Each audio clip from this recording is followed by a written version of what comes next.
Milwaukee, Wisconsin. A little bit of snow going on there. No snow here in the Palm Beaches this morning. I know you guys were wondering. I just wanted to let you know, no snow at all. Not even any signs of snow this morning. Welcome back to American Sunrise. I'm Dr. T. Thanks for joining us. It is time now for today's health news, sponsored by the Wellness Co. It has snowed here before, though. I understand. I haven't seen it, but it happened apparently. Under the microscope today, overcoming the winter blues. During the dark months, millions of people suffer from seasonal affective disorder, a depression linked to lack of sunlight. Experts in Northern Europe say the solution is simple. Practice morning light therapy, just 20 to 30 minutes a day in front of a 10,000 lux light box can boost mood, stabilize your circadian rhythm, and lift energy levels. Additional tips: keep up regular sleep schedules, stay socially connected, get some outdoor daylight if possible. If winter blues hit, you don't have to wait for spring. Light up your day and feel better. I think doing red light in the daytime is another thing I'm hearing helps a lot with that. Of course, taking your vitamin C, vitamin D, very important. Most people are low in it. All cancer patients are low in vitamin D. I'm learning way more about cancer going through it with my dog than I ever wanted to know. But all of those things are really important, and I think that morning light is really important. Also, sleeping in darkness without the blue light. Having those blue light blocker glasses, I think, helps too. All right, you know that stubborn ache that ice, heat, and pain pills won't touch? Well, TheraBlue was designed to go deeper. This next-gen peptide gel uses AQA molecular delivery technology. This drives relief ingredients past your skin cover and into your muscle tissue. It's a powerhouse trio, copper peptide to reduce inflammation. NAD+, we're reading all about that, restores cellular energy. That's included. Methylene blue. You all know about methylene blue, protects your mitochondria, helps support real recovery, not just numbing. Plus, MSM, turmeric, white willow bark, arnica, and ginger calm your inflammation, while menthol and camphor give it that instant cooling relief. Get 10% off at twc.health/RAV. Use your code RAV. Move freely again with TheraBlue. David Brody, are you out there? I'm here. I'm out here somewhere in TV land. I'm here. That's so 1970s, right? Out here in TV land. I always date myself. It's retro. Anyhow. Yes, it's vintage. It's vintage yes. Gen X. Yes. That's what it is. That's right. All right, Dr. G, a new article in Townhall warns that America's declining birth rate is no accident. Dr. Jeffrey Degner, who is Dean of the Cornerstone University School of Business Innovation. He lays it out in this argument, in that article, by noting that years of Federal Reserve policies drove up the cost of housing and childcare and daily living, and that made young families feel like they can't afford to have children. As prices rise, fewer couples are starting families, leaving many boomers and Gen X without the grandkids they expected. This is a fascinating article, so joining us now for further insight is the article's author. That would be Dr. Jeffrey Degner. Doctor, thanks for being here. Please expand on this. It's a fascinating hypothesis, and it sounds very, very true.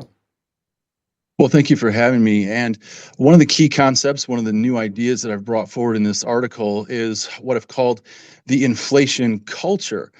This is a culture where indebtedness strikes young people early, and that comes in the form of student aid and student loans that they carry forward into adulthood. And one of the impacts that this has is that young people are getting married at later and later ages. In fact, marriage for young men, the average age for first marriage is now over 30 years of age. And wow. Marriage delays are really the central problem in creating a fertility crisis that we now see unfolding, not just in the United States, but throughout the Western world. Yeah, my dad was a liberal activist, and his goal in life was zero population growth. And so I learned a lot about Dr. Paul Ehrlich. My dad subscribed to all of his thoughts in his zero population growth movement. But, you know, I'm watching things like child tax credits, like the money that President Trump is talking about putting in these trust funds for American babies that are born. What impact will this have? Do you think it will self-correct like this, doctor? One of the things that we've seen in other countries in the world, in South Korea and even in Eastern Europe, in Hungary, is that these policies have been attempted, and unfortunately, they do not seem to bear a lot of fruit.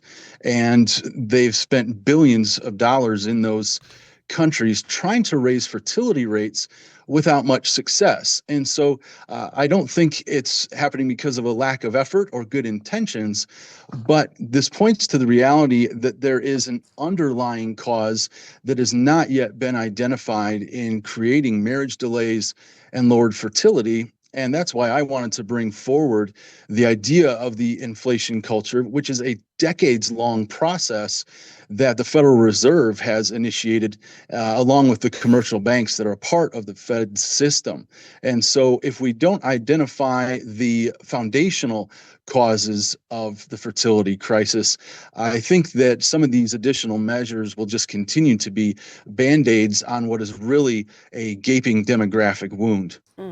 Doctor, you said it was a decades-long crisis in the making. So what does that mean for the future? Are we talking about decades to get out of this? And what specifically is the remedy at the top of the list here?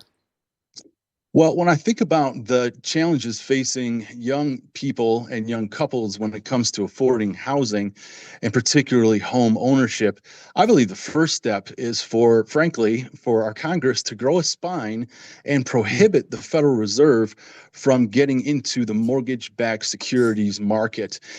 At this point, the Fed has over $2 trillion in its asset sheet that are dedicated to purchasing mortgage-backed securities. If they simply get out of this market, and the role that it plays is to prop prices up for homes, and they're higher than they otherwise would be. So this would be one step in addressing affordability in housing, which the president yesterday stated was one of his top policy goals, is to address affordability.